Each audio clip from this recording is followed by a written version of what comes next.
eso invocamos a la serenidad en el intercambio de quienes tienen opiniones contrarias sobre esto.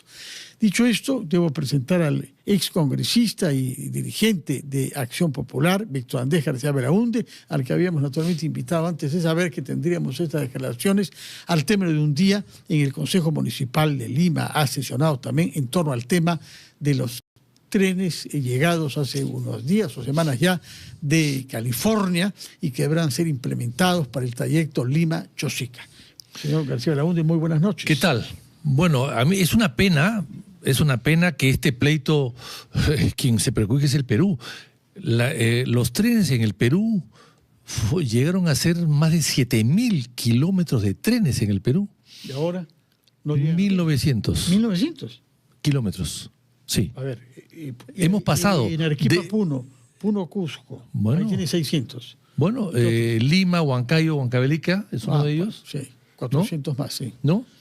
Hay 1900 o 1800, no llega a 1900 hoy, pero antes había 7000.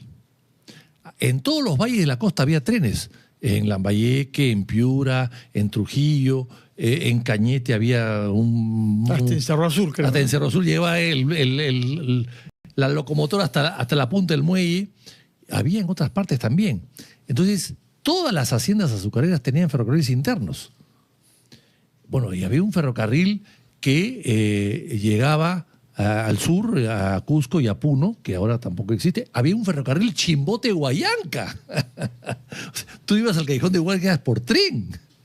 Bueno, hoy día todo eso ha desaparecido. Había un tren a Lurín. ¿Pero qué está pasando en este caso concreto, que es un tren de uso urbano, no? Porque es al interior de Lima. A ver, yo creo que el señor alcalde ha hecho bien en empeñarse en tener tren en Lima Chosica, que es fundamental y que había hace 50, 60 años y que ahora ya no existe. Yo, de niño, Fernando, mi padre me ha llevado a Chosica en un vagón.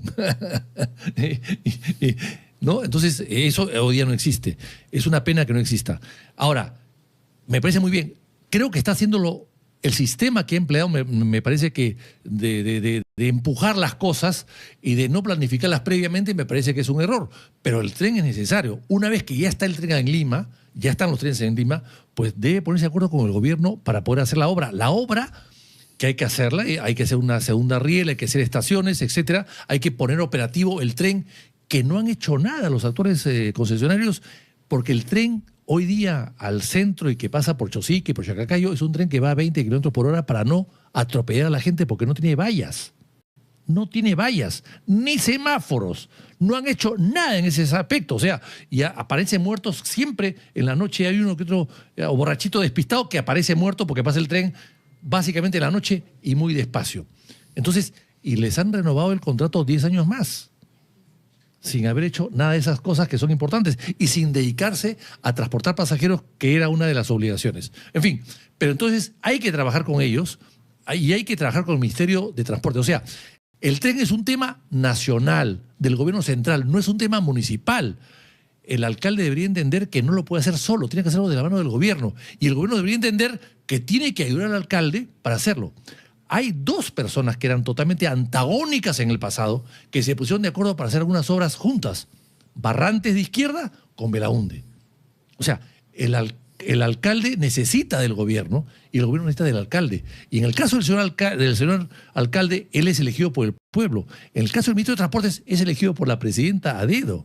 No puede pelearse con una autoridad popular que representa la soberanía popular de Lima y que es el jefe de la comuna. No puede pelearse un ministro. Creo que los documentos judiciales están en marcha y las amenazas sobre denuncias están también en marcha. Bueno, pero no puede haber un pleito, mi querido Fernando, en un tema tan importante. O sea, el Congreso debería intervenir censurando a ese ministro que empieza a pelear con el alcalde de Lima, que es una autoridad popular. Justamente llegamos al tema. El Congreso se apresta a elegir una mesa directiva, procedimiento en el cual el partido del señor ministro juega un rol crucial, como usted lo sabe, APP, de manera que no sabemos lo que el partido piense sobre eso, si el señor Sandoval, ministro, está actuando por la libre o está jugando algún juego que no conocemos del todo. En todo caso, acá entramos a la política nacional y es el tema por el cual lo habíamos invitado antes de que se produzcan estas declaraciones del ministro de Transportes y Comunicaciones. ¿Cómo votaría usted mañana, si fuera congresista ahora, entre las dos mesas directivas que están postulando a ser elegidas. Una presidida por el señor José Gerí de Somos Perú y la otra, como sabemos, presidida por el almirante José Cueto de la bancada Honor y Democracia. Yo votaría por el que tiene conducta intachable o menos cuestionable. Y en ese caso me parece que el almirante Cueto, el señor Cueto, es una conducta intachable, que yo sepa, no tiene acusaciones abiertas ni denuncias en camino, y me parece que tiene una conducta que él ha tenido siempre en la Marina y ahora como congresista, lejos de cualquier tipo de cuestionamiento y de crítica. El señor Gerí tiene una denuncia muy grave, un violador, es decir, alquila una casa... Presunto, ¿no? Presunto. Se está investigando eso, sí. Bueno, pero eso es lo que dice sí. la que lo ha acusado, sí. Es presunto, sí. Pero la justicia tendrá que decir si es culpable o no. Pero de momento no puede con esa conducta y esa acusación de ninguna manera representar al primer poder del Estado. ¿Por qué saca el primer poder del Estado? Hay quienes han cuestionado que ese concepto data de una cierta época, pero que no tiene fundamento es un concepto que hizo suyo el APRA en el pasado, ahí en la Torre, y porque nunca llegaron al poder, estaban en el Parlamento. Pero entonces, ¿por qué lo retoma usted si no tiene fundamento constitucional? Es el concepto de González Vigil, del año 1832, que cuando acusa al mariscal Gamarra, dice, este es el primer poder del Estado, porque a usted lo puede acusar. Y hace una descripción por qué es el primero del Estado. Pero no puede acusar el Congreso al jefe de Estado, eso es antes de la restricción del artículo 177. Pero es que da otras consideraciones también. Y es el primer poder del Estado, ¿por qué dice él? Porque representa al pueblo, el pueblo los elige directamente. El pueblo no elige a jueces y fiscales. El pueblo elige al Parlamento, a los que los representan. Por eso es el primer poder del Estado. Lo dice González Vigil hace 150 años, no lo digo yo.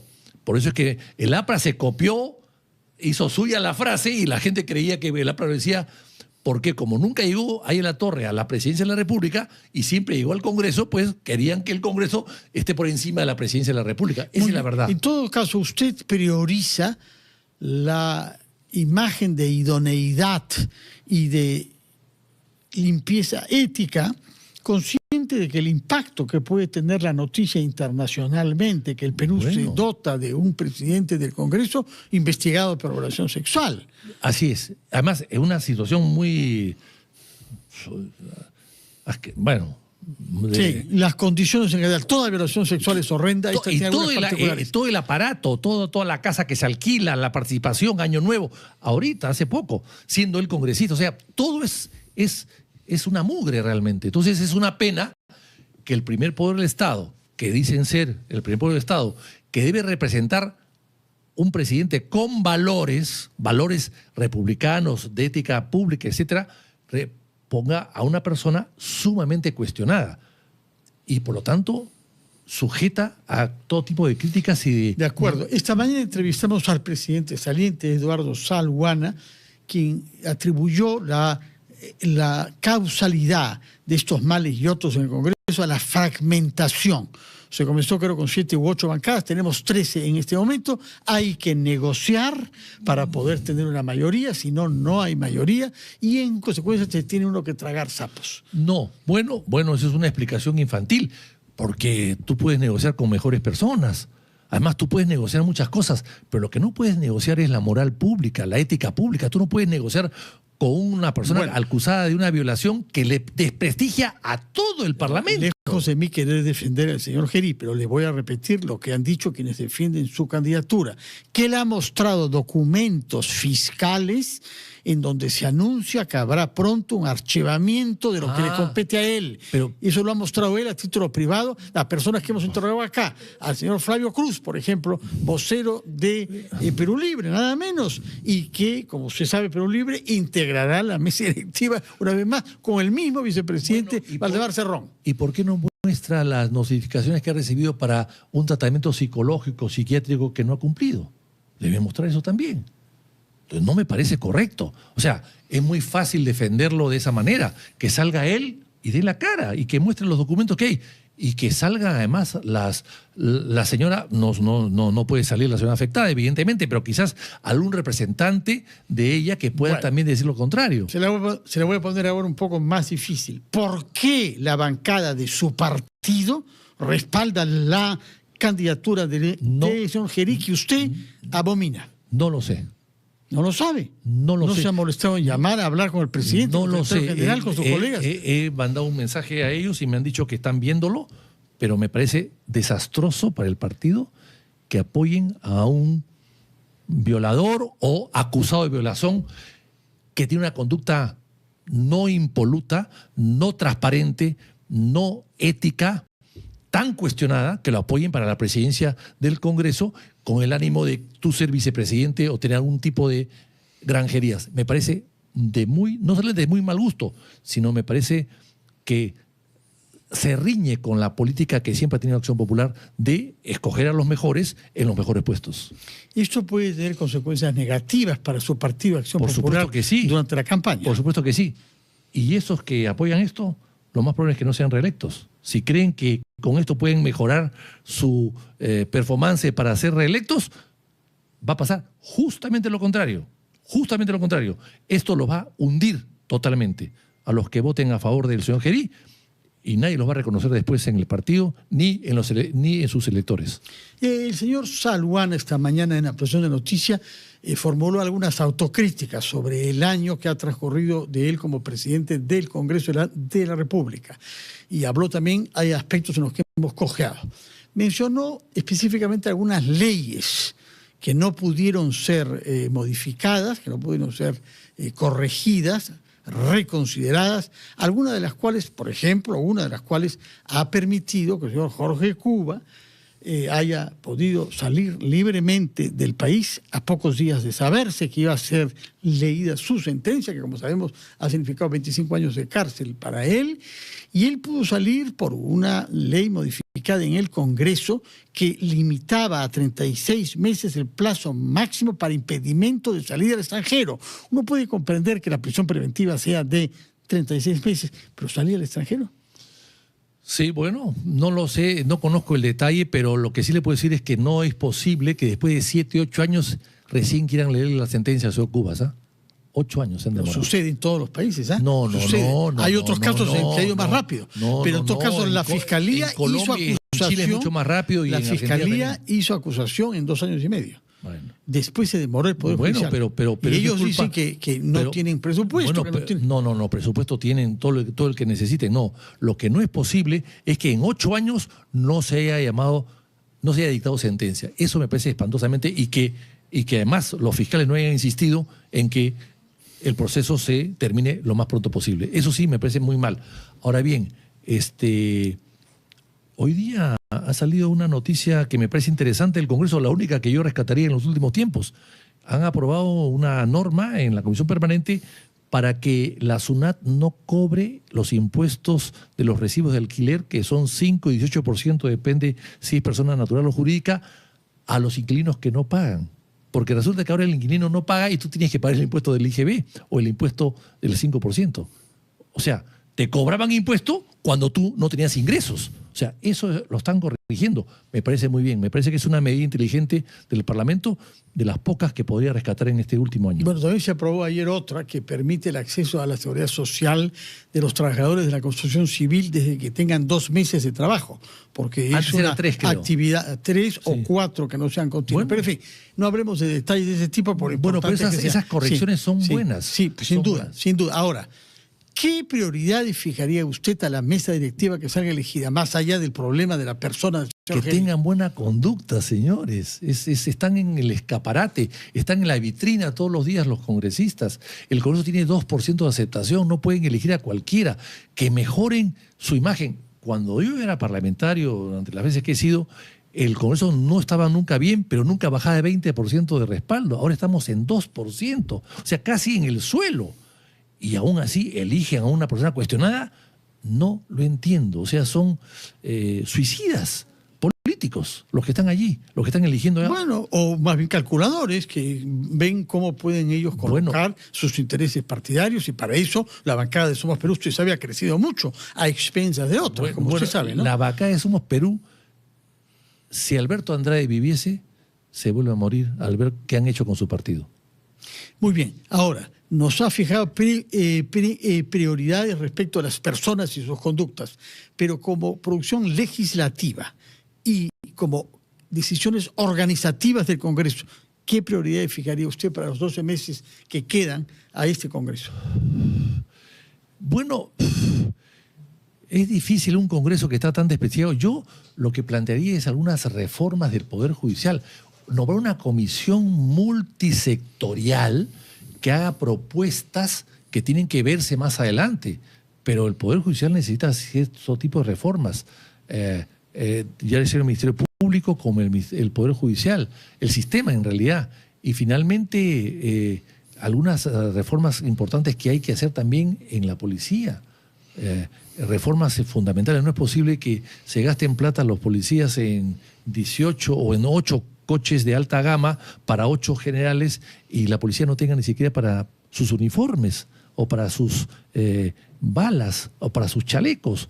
O sea, ese tipo de cosas de diferenciaciones entre unas cosas y la otra y falta de prioridades me parece que es espantosamente malo. O sea, tiene que hacer el Parlamento algo que levante un poco su prestigio. No lo sé exactamente qué norma podría ser la más adecuada, pero de hecho evitar pues tantas proyectos que hay ahí demagógicos que están dando vueltas y que le harían un daño tremendo a la economía del país, porque de lo que se trata es de no derrochar dinero, que el dinero falta en este momento en el país, que hay un déficit, hay un gasto excesivo y que por lo tanto no podemos frívolamente gastar dinero. De acuerdo. Ahora, hay quienes están proponiendo algunas prioridades legislativas y organizativas. En primer lugar, obligar a que las sesiones del Pleno y la de las comisiones sean presenciales y acabar con esta liberalidad que ha permitido que algunos congresistas sigan desde la playa las sesiones, otros mientras veían un partido de fútbol,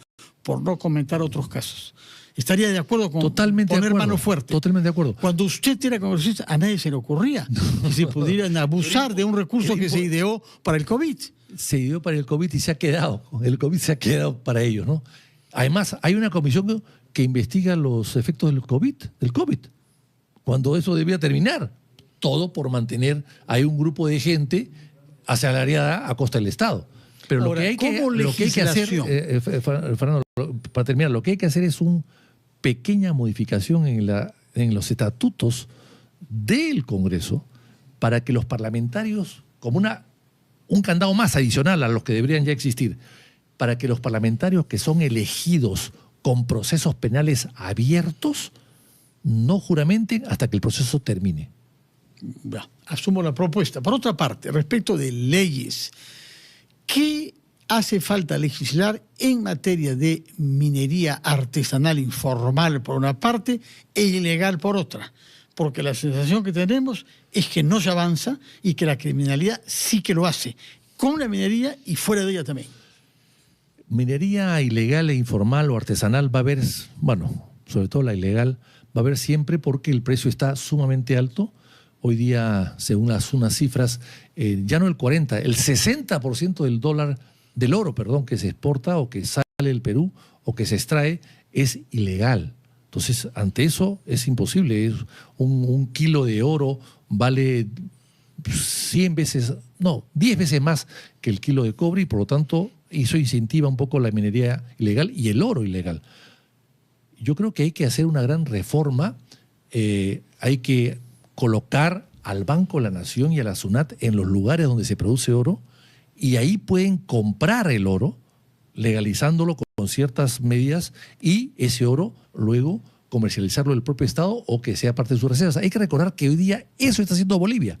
Bolivia, como no tiene oro, está comprando oro peruano a muy bajo precio para poder hacer sus reservas y comercializar oro a falta de dólares. Lo está haciendo Bolivia. Entonces, si en Bolivia lo están haciendo porque sobre el oro, en el Perú también deberían hacer alguna cosa parecida. Un estanco del oro, una manera de organizar el Estado, poco a poco, no es una cosa que se puede hacer de la noche a la mañana, para que formalizarlo a través de la compra del Estado, no del oro formal, de las empresas de oro formales, no, de las informales, para de esa manera poder formalizarla y canalizar esta riqueza a través del Estado para la exportación o para el Banco Central de Reserva. Una pregunta para irnos acercando al final. Pero finalmente, Sí. le voy a decir una cosa. En el Perú, la reserva de oro es 4%. En cualquier parte de Europa o Estados Unidos es 50, 60, 70%. En otros países también. O sea, en el Perú nos estamos quedando con dólares que en los últimos 6 meses, como Trump, ha perdido 10% de su valor. O sea, hay que volver al oro, al patrón oro. Hace 15 años que el Perú no compra una onza de oro. El Banco Central de Reserva me refiero. Sí. Muy bien. Tomamos nota de sus opiniones sobre la mejor manera de contar con unas reservas internacionales seguras. El dólar ha bajado ahora, pero como sabe, las previsiones no es que dure mucho eso. Es que parece que el dólar se va a quedar bajo por mucho tiempo. Hay una exportación, hay una balanza comercial positiva de 25 mil millones de dólares. Entonces, el dólar sobra en el Perú, lamentablemente, ¿no? Bueno, yo quería preguntarle respecto a lo que espera usted a propósito del discurso que la presidenta va a pronunciar el próximo lunes 28 de julio. Yo espero que dure 1 hora, hora y media, no 5. Algunos de Fernando Belaúnde pasaron las 2 horas, creo, ¿no? Nunca, pero no era leído, ¿ah? Era más entretenido, porque era un discurso improvisado, un discurso con una serie de datos que la gente no conocía. O sea, tú cuando escuchas a un orador que no lee, sino que improvisa o que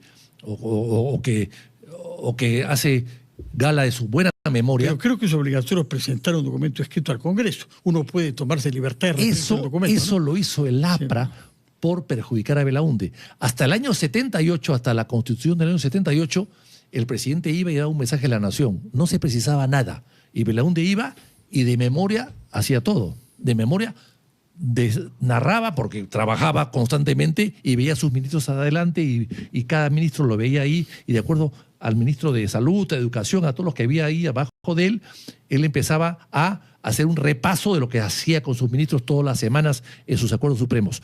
Pero la constituyente del 78 con el APRA en mayoría colocaron una palabra más, que el mensaje presidencial del 28 de julio debe ser leído.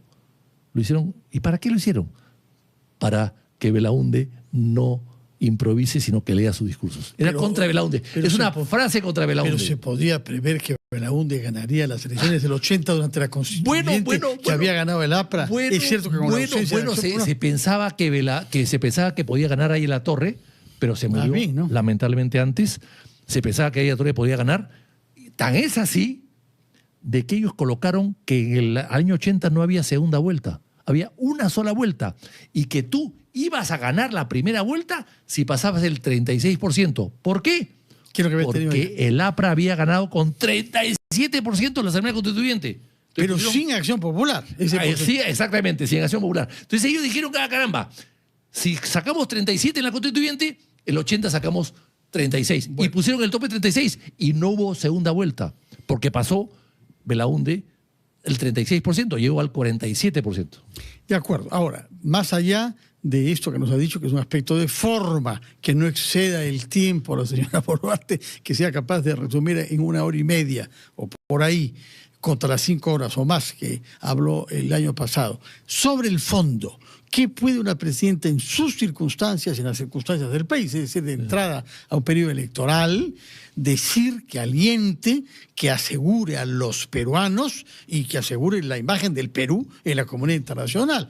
Precisemos que hoy ha habido ya un documento de la Corte Interamericana que ha sido oficialmente recibido por el Estado peruano a propósito de la ley de amnistía. Sí. Pero hablemos de eso en otro momento. Sobre el fondo del discurso. Sí. No, yo creo que la señora, primero, este no es el último discurso, sino el penúltimo. Ella debería hablar también antes de irse el 28 de julio del próximo año. Pero ya no es presidente el 28.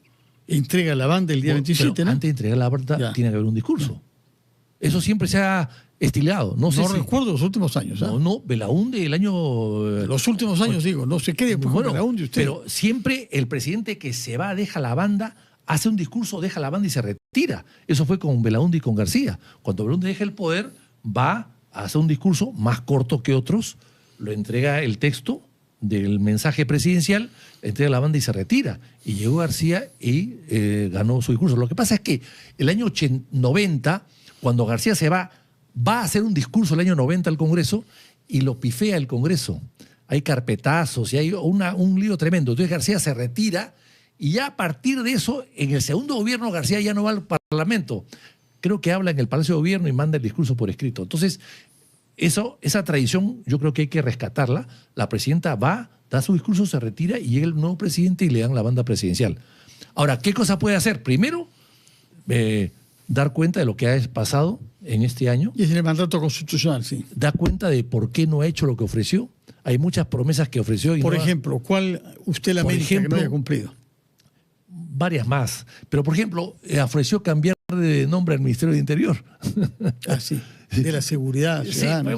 Sí, una serie de cosas que procedió que no recuerdo en este momento, pero habría que revisarlas. Pero de las muchas cosas que dijo, no las ha cumplido. Entonces, que diga por qué no se las ha cumplido y si las va a comprar más adelante. Y finalmente, buscar la manera de ordenar la casa y entregarla a la casa en buen estado cuando se vaya. O sea, algunas, digamos, promesas de